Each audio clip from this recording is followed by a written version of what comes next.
आज हम लोग वन शॉट के थ्रू आयत सीखेंगे, रेक्टेंगल। ठीक है, तो आयत क्या होता है वो जान लीजिए। तो आयत याद रखिए इस तरह से होता है। ठीक है, ये आयत है, ए बी सी डी। ठीक है, नाम दे देते हैं। हर कुछ का नाम दे देना आसान होता है, तभी अच्छा से बनेगा। और याद रखिए नाम देने का तरीका ए बी सी डी ऐसे नहीं दीजिएगा, लगातार ए बी, बी के बाद सी आता है, ना कि ए बी और फिर इधर सी और फिर इधर डी, वैसे नहीं। आपको ए बी सी डी नाम लिखने का तरीका बहुत जरूरी है सीखना। A B C D. ठीक है, कहीं कहीं पे क्वेश्चन दिया हुआ रहेगा ना, तो इस इत्मीनान से वो ए बी सी डी करके दिया हुआ रहेगा। अब आप बैठा दीजिएगा ए बी और यहाँ सी और डी, यानी सी वाला जगह पे डी और डी की जगह पे वाला सी आप बैठा दिएगा तो गलत हो जाएगा। तो नाम बैठाने आ गया होगा। अब यहाँ पर याद रखिए थोड़ा टेढ़ा चल गया है लाइट, लेकिन टेढ़ा नहीं होना चाहिए। ठीक है, तो ये 90 डिग्री होता है, यहाँ भी 90 डिग्री, यहाँ भी 90 डिग्री, यहाँ भी 90 डिग्री। समझ में आ गया होगा बात। तो आयत का जो क्या है, इसका फीचर वो आपको पता चल गया। विशेषता क्या है कि आमने सामने का भुजा बराबर होता है। देखिए जितना एडी है उतना ही बीसी भी है, नहीं ए बी जितना है उतना ही डीसी भी है। ये भुजा आपस में बराबर है। भुजा को इंग्लिश में साइड कहते हैं।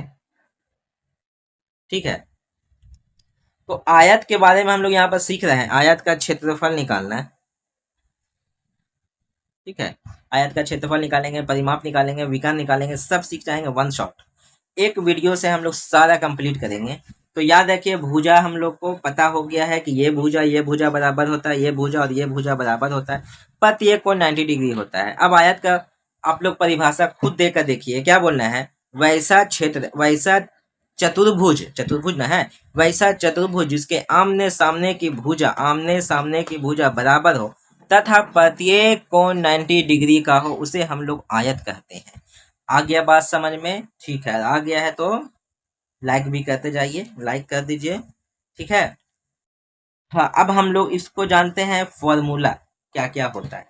तो सबसे पहले लिखते हैं आयत का क्षेत्रफल, आयत का क्षेत्रफल। ठीक है, तो आयत का क्षेत्रफल होता है लंबाई गुने चौड़ाई। देखिए इसको हम लोग लंबाई कहते हैं, इसको चौड़ाई कहते हैं।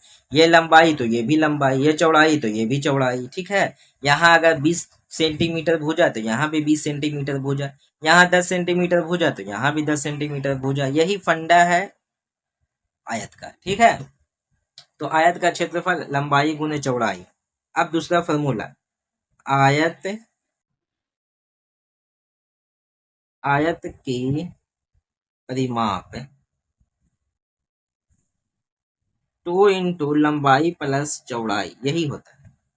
ठीक है, यानी आयत की परिमाप क्या होता है, 2 इंटू लंबाई प्लस चौड़ाई। सर इससे पहले वाले वीडियो में बोले थे कि परिमाप निकालने के लिए सभी को जोड़ देंगे तो काम कंफर्म आंसर आ जाएगा।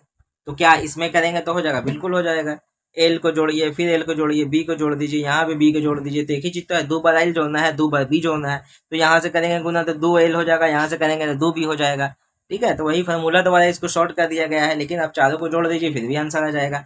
परिमाप का मतलब ही होता है सभी को जोड़ देना आंसर। ठीक है, अब एक फॉर्मूला इसका और है, आयत का विकर्ण, आयत का विकर्ण under root L square plus B square, यही फॉर्मूला है आपका आयत का। ठीक है, अब हम लोग डायरेक्ट चलते हैं क्वेश्चन की तरफ, लेकिन इसको आप सबसे पहले नोट कर लीजिए।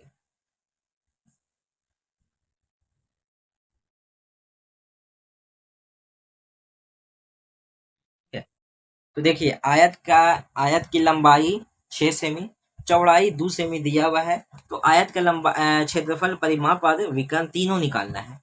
और अगले क्वेश्चन में हम देंगे क्षेत्रफल दे देंगे, ठीक है, लंबाई दे देंगे, चौड़ाई बताना होगा। बात समझ में आ रहा है? तो पहले इसको देख लेते हैं। तो आयत का क्षेत्रफल, आयत का क्षेत्रफल बराबर लंबाई गुने चौड़ाई। तो लंबाई कितना है? 6। ठीक है, 6 सेमी गुने चौड़ाई 2 सेमी बराबर 6 दूना 12 सेमी स्क्वायर। यही आपका हो गया आयत का क्षेत्रफल। यानी दोनों को गुना कर दीजिए, क्षेत्रफल आ जाएगा। अब यही हम लोग को आयत की परिमाप 2 इंटू लंबाई प्लस चौड़ाई, तो 2 लंबाई प्लस चौड़ाई 6 या 2 8 सेमी गुने 8 सेमी, 8 दूना 16। ठीक है, परिमाप कितना आ गया? 8 दूना 16। ठीक है, अब हम लोग इसका विकर्ण देखेंगे। आयत का विकर्ण under root L square plus B square. L कितना है? तो 6 सेमी प्लस 2 सेमी, यहाँ कितना हो गया? 6 छके 36 प्लस 2 दूना 4। ठीक है, 40, और सेमी स्क्वायर जब है ना तो बाहर निकल जाएगा तो सेमी हो जाएगा। ठीक है, तो आपका विकर्ण भी आ गया है। बात समझ में आ रहा है? इत्मीनान से आप रख रख के देख लीजिए।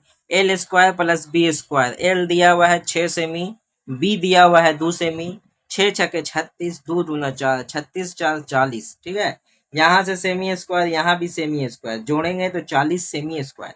सेमी स्क्वायर से एगो सेमी बाहर निकल जाएगा, 2 गो जब सेमी रहता है रूट के अंदर तो एगो बाहर आ जाता है। बात समझ में आ रहा है? चलिए।